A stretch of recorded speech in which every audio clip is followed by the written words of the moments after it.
Good day, my family and friends. Today is Mother's Day in the US, and I wanted to use this opportunity to wish every mothers out there a very happy Mother's Day. And I do know that every day should be celebrated as a Mother's Day. But since we have only one day to celebrate, let us make most fun of it.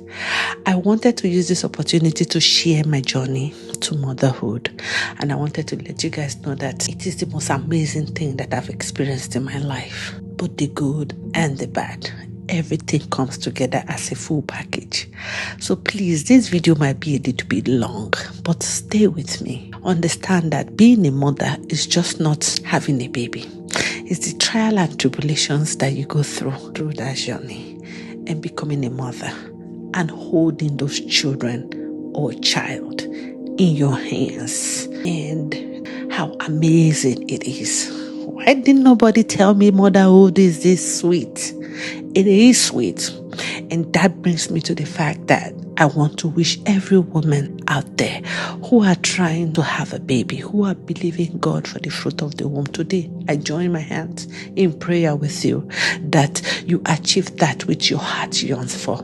And I tell you, you will never regret it, because being a mother is beyond just answering a mother. It is beyond that. And women should be celebrated all over the world. There are things that I knew before now, and I am sorry and apologize to every mother out there that I have criticized, that I have, train your pikin well. It is not easy. I'm fairly new in the game, in the motherhood game. But I can tell you for a fact that every woman out there, they deserve a chance.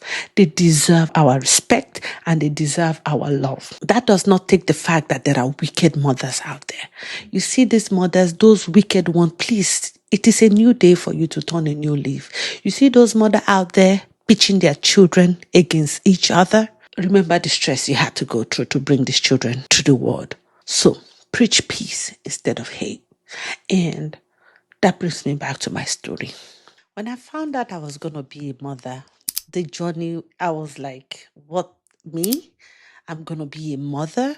I was crying and I was happy. It was like I didn't believe I was going to be or ever experience being a mother. I called my close friends, the ones that are very close to me. I called them and shared my news with them. They were super excited for me. They were really, really happy for me. In fact, they held my hand and told me it was going to be okay. And I said, yes, believe in God that everything will be all right. And my journey began. I was in Nigeria at the time when I found out I was pregnant. And 6 weeks in, I started bleeding. Oh my God. I just woke up one morning and boom, started bleeding. I started crying, called my husband. I said, listen, I am bleeding. And when I showed it to him, he was like, what's going on? Went to the hospital in Nigeria and was told that, you have a fibroid. The baby is fine, but you have fibroid. That's what is going on. I said, fibroid again? I've gone through one section of removing fibroid. That wasn't funny. I'm not about to talk about that right now. But then I was like, this fibroid again, she not going to let me rest. The bleeding stopped. And then I continued my journey. And 2 weeks time again, I started bleeding. And I said, no, I need to go back to the US because this is not making any sense right now. So I traveled back to the US. The day I arrived in the US, it snowed so bad. And I had to spend up to 15 hours in the airport waiting to see how I can be able to go home. There was no Uber working, there was no taxi working, so I had to sit in the airport and I was really stressed out. 15 hours later, I was able to leave the airport and go home. When I got home, I was like, okay, what's going to happen? I was praying. I kept praying. I said, okay, I'm going to go to the emergency room. But now there's no road, snow everywhere, no Uber, I couldn't drive, nothing was just happening. So I said, okay, in that case, I'm going to just keep praying. 2-3 days later, thankfully, the ice on the road was cleared out. So I was able to go to the emergency room. When I got to the emergency room, they rushed me and checked me and told me that I was fine, that I should go home. I was happy. And then I found out that it was 2 babies. I was like, okay, glory be to God. And my journey continued. So I kept bleeding in and out. Here today, I wake up, I'll be bleeding. I'll go to the emergency room.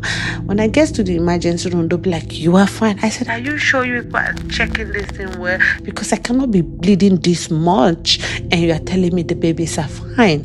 Please go ahead and check. I kept panicking. I was alone with my friend. I was like, oh my God, what am I going to do?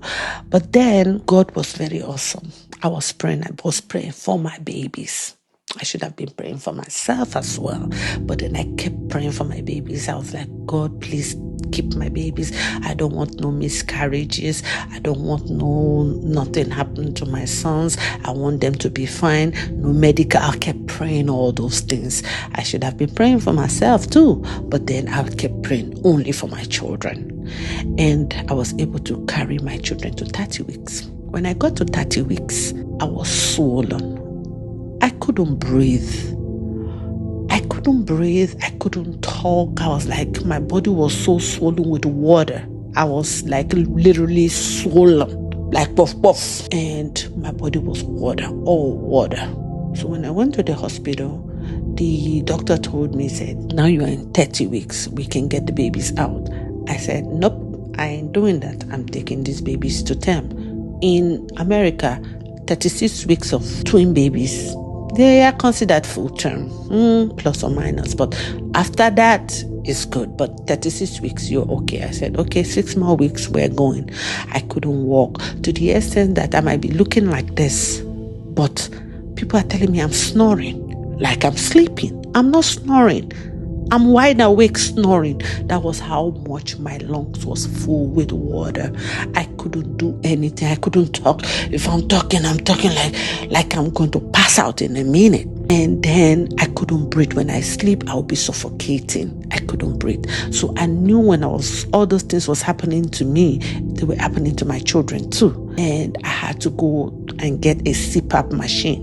A CPAP machine is something that helps you breathe when you're sleeping. It helps you for people that are obese, or people that are, it helps them, their airways. So I had to get a CPAP machine. So I was sleeping with the CPAP machine just for me to be able to take my children forward, like carry them much more. I didn't want my babies to be in the NICU where they put premature babies. I said, God, I was praying. I said, I don't want NICU babies. I don't want to be going back and forth to the hospital to check my children.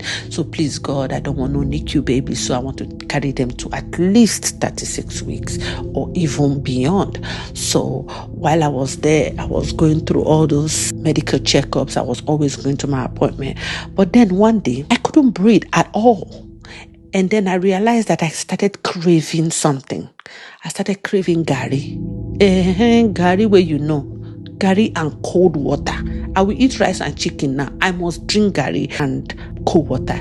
That was when I realized that I was craving dirt.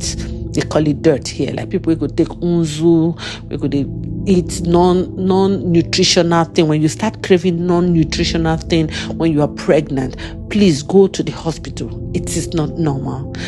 So that they can check you very well. And so when I went to the doctor, they realized that I was really, really low on iron. Please, guys, advocate for yourself as a mother. Advocate for yourself. Do your research. Ask questions and find out what you need to do. So they gave me some transfusion, and that revived me back and gave me strength to continue with my pregnancy. Thankfully, my husband's visa was approved and he joined me in the US. And so I was happy because I wasn't going to be able to carry this whole pregnancy myself with 2 children. I was thankful. And then on getting to the 36th week, the day I turned 36th week, I had doctor's appointment with my iris doctor. That was supposed to be my last doctor's appointment. C-section has been scheduled for the week after that week. That was on a Friday, so my scheduled C-section was on the next week. And so when I got to that appointment, I realized that I told my husband the night before that I feel pains in my chest. I cannot breathe. Like I was feeling rather chase on my pain, and my babies, one of them wasn't really moving as I would like. And he said, okay, let's go to the, since you have your appointment tomorrow, let's go.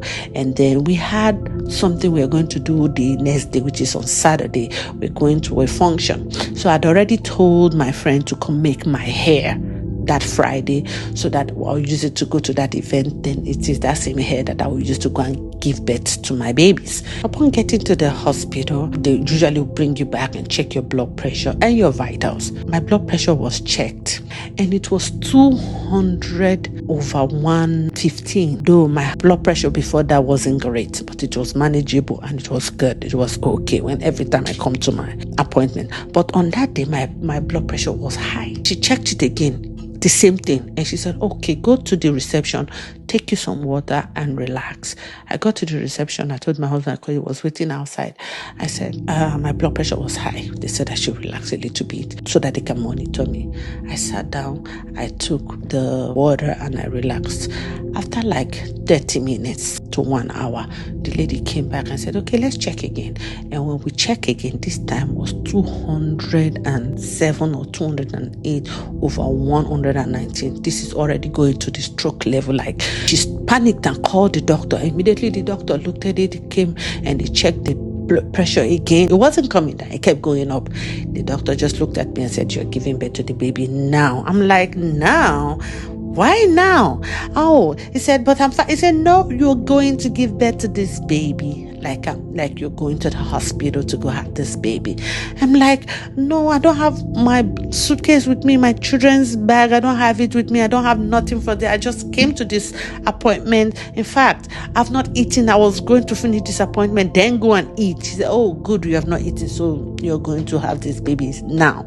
And I'm like, I was panicking. Went outside. My husband was asking him, I said, I've not done my hair. How am I going to meet my children with this kind of rugged hair that I have? My husband said, nope, we're going to the hospital. And then they told me they were going to call the ambulance. I said, no, I'm fine. I'm going to drive. Thank God for my life, right? And I didn't want to leave my car over there because it's kind of two different angles. So I drove. While I was going, I was feeling some kind of pains and all. And then upon arriving at the hospital, I decided trying to bring my blood pressure down before they take me into the theater. My blood pressure was not coming down. In fact, I went into labor. Woo, no labor, no. We have to stop this labor so the babies don't go into the birth canal, and then it's going to be a big issue. And then they took me to the theater and tried to stabilize my blood pressure. After stabilizing my blood pressure, they got me ready for the cesarean section. This was me already laying down, getting ready for my cesarean section. Yeah, this was me.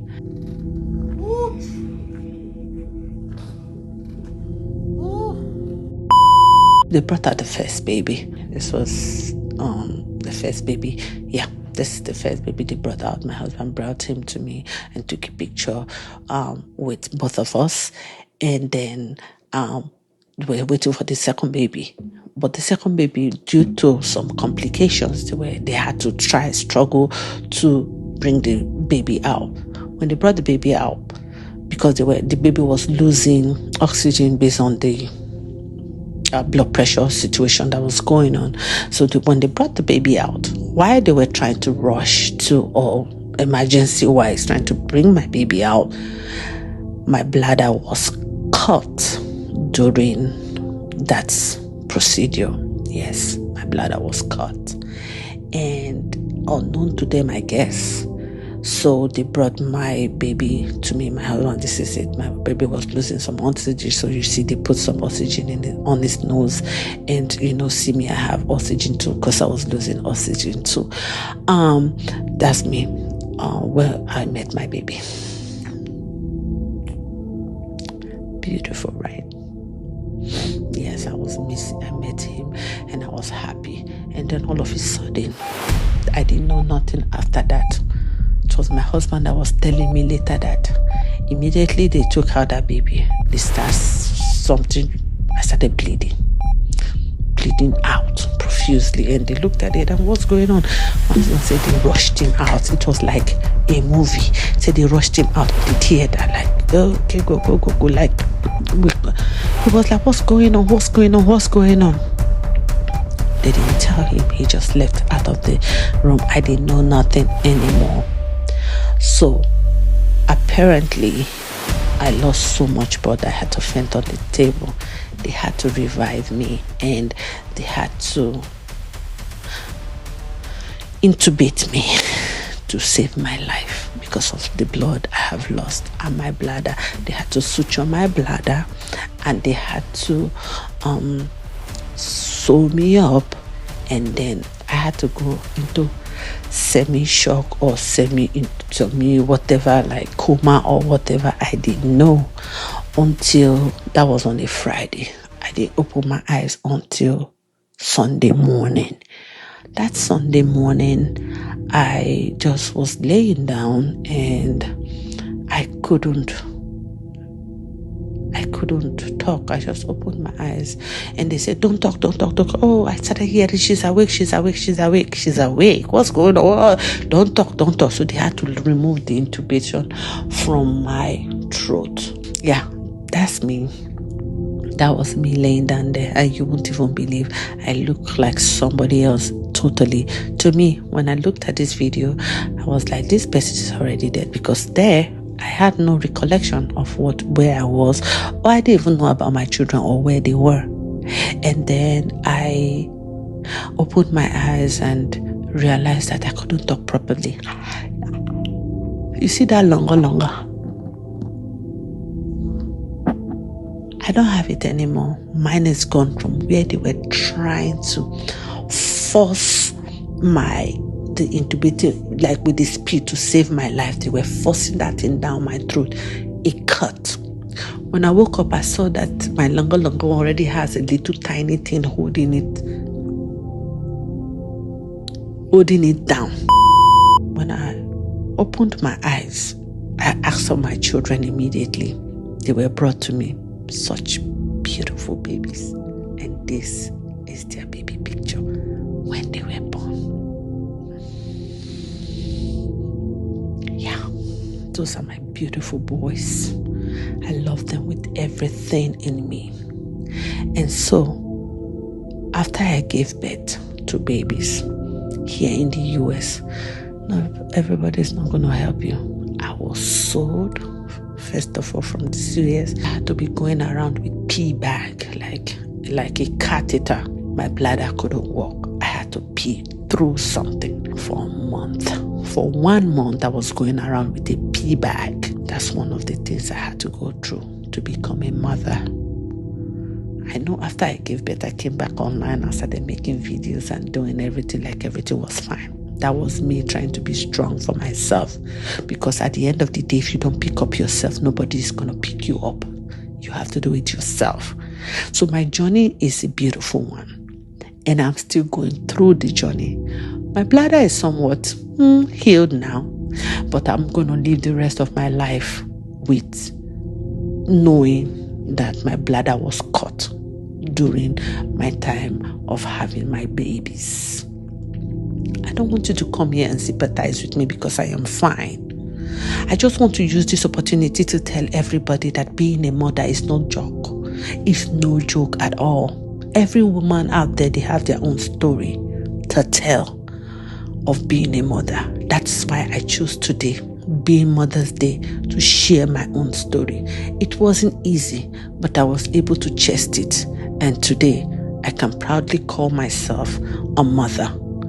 And also those of you who go through childbirth, just like the Bible said, the Hebrew women, I commend you as well, because it is not easy.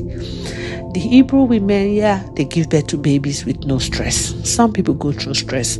It doesn't take the fact that my own childbearing is worse or better than yours. Every woman has their story and how it takes a toll on them. That is why I have come out today to wish every woman out there a happy Mother's Day. You see all those mothers who are grinding, who are taking time every day to show up for their kids, for their family. I see you, and I am happy with you, and I am happy to be in this beautiful journey. I am fairly new in the motherhood journey, but I I will not trade it for anything in this world, because whatever scar I bear on my body, bringing my children to this world, I own it.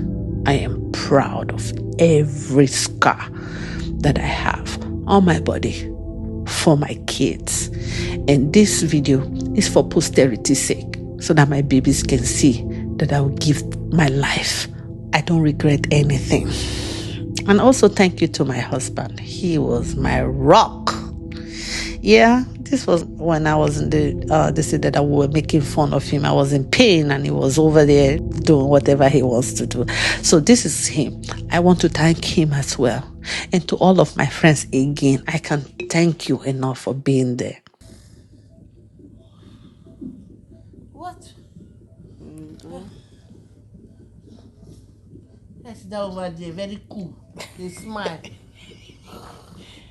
Not make me laugh. The man they use the head carrier.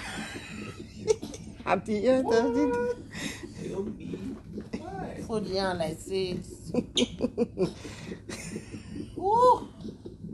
Nobody they bite me. Those boys they'll fall out. Nobody they bite me. Eviction.